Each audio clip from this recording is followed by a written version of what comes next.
Here's the truth about YouTube editing. What if I told you that with the rise of Mr. Beast and all the fast-paced editing, there's been a bit of misunderstanding on what actually works on YouTube in regards to how we should be editing and pacing our videos? What if I tell you there's a different method? What if I told you that this method is more calm, requires less actual editing, and can create massive results? And that's exactly what we're going to talk about today. You guys are going to be hearing from Zach Sparazzo. Zach Sparazzo is the COO of what we do here at Blessed Scout Studios. He's been with me for years, and he is going to walk you through this exact lesson. So there's many different styles of editing. You can edit in Final Cut Pro, you can edit in Premiere Pro, you can edit in CapCut.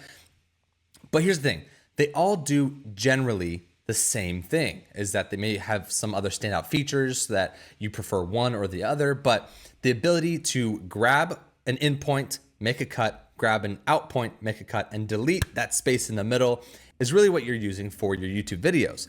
Now, what if I was to tell you that if you have very little to no editing experience, you actually don't have to use any of those? And this method is actually the method that Ruslan used to grow from 10,000 subscribers to 50,000 subscribers in a couple months. And here's what I mean, is that typically you would think, hey, some of your best performing videos are going to be the most edited, right? Well, that's not exactly the case. If you look here on Ruslan's most popular videos of all time, there's this Joe Rogan reads Revelation and reacts to end times prophecy with 1.4 million views. This is a 20-minute video with a edited intro and a pretty much unedited rest of the 19 minutes and 30 seconds. So it's just Ruslan sitting there reacting to a screen similar to what I am doing now. And so it took very little editing and we actually got 1.4 million views.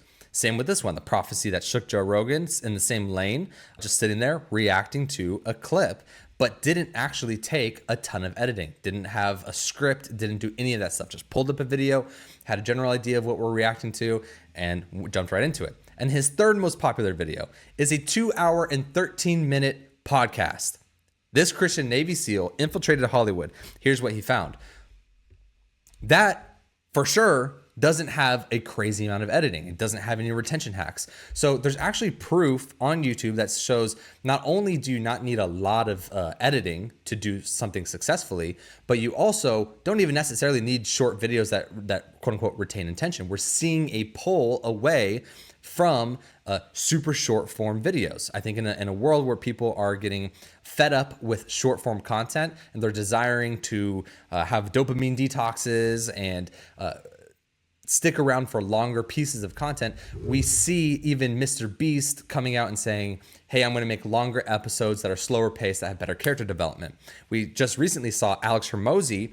Alex Hermosi talked about how he tried fast paced edits, building brand over a few months, and it blew everything up, but it made the overall revenue for the YouTube channel lower because he was attracting a little bit of everything. So now he's going back to long form edits and talking to a specific group. So there's already the shift happening from an understanding of saying, hey, we don't need long or short, crazy, fast edits. In fact, you can succeed with the opposite and without any specific software. All right, awesome. So if you upload a video or if you have a live stream or whatever it is, you can look in the left-hand corner when you click into the video details on YouTube Studio. You'll see this left-hand side, it says editor.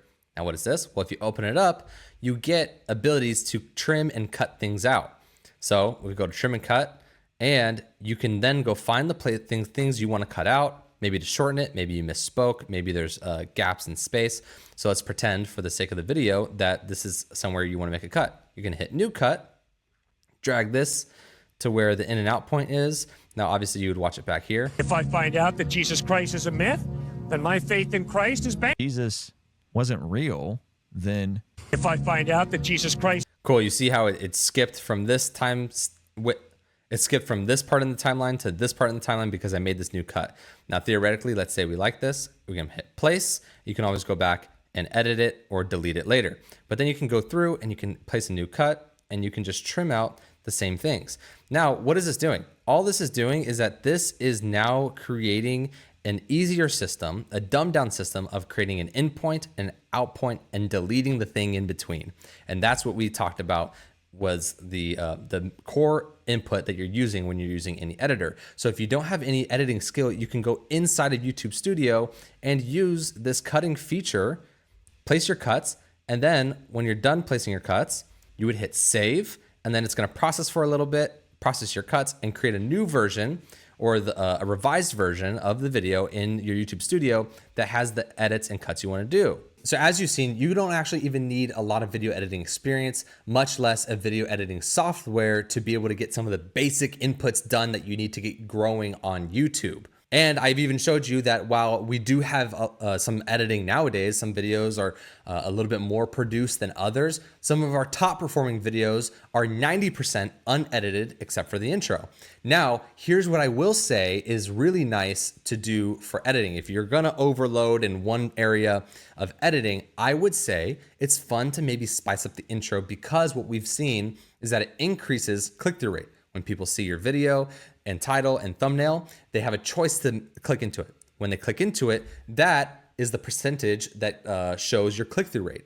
But if your intro is highly edited, or maybe it shows some B-roll, or it's captivating, it increases click-through rate because the auto player plays the video before they even click into it. So they'll see your thumbnail, your title, and a little bit of your intro. And if your intro is captivating without sound on, because that's how it plays in the YouTube feed, then people will click into it, and you can actually increase the amount of people that are watching your videos. But I'll say this, a lot of small creators get hung up on how much editing do I want to have? I want to have a really beautiful product, and I think that's wonderful. I think good craftsmanship is something to be desired nowadays.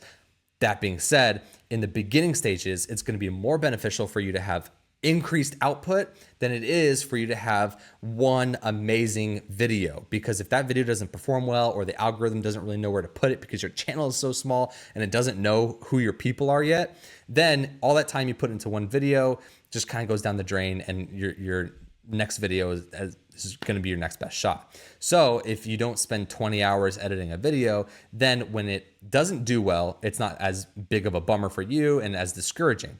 So having multiple videos going out per week is going to be the way that you're going to see the fastest growth. You're giving YouTube information about the types of videos you make, and it's going to be shopping around to the algorithm which people are interested in those videos. But in the meantime, it's not going to know that, so you're not going to see a lot of views coming in. So I would say err on the side of good topics.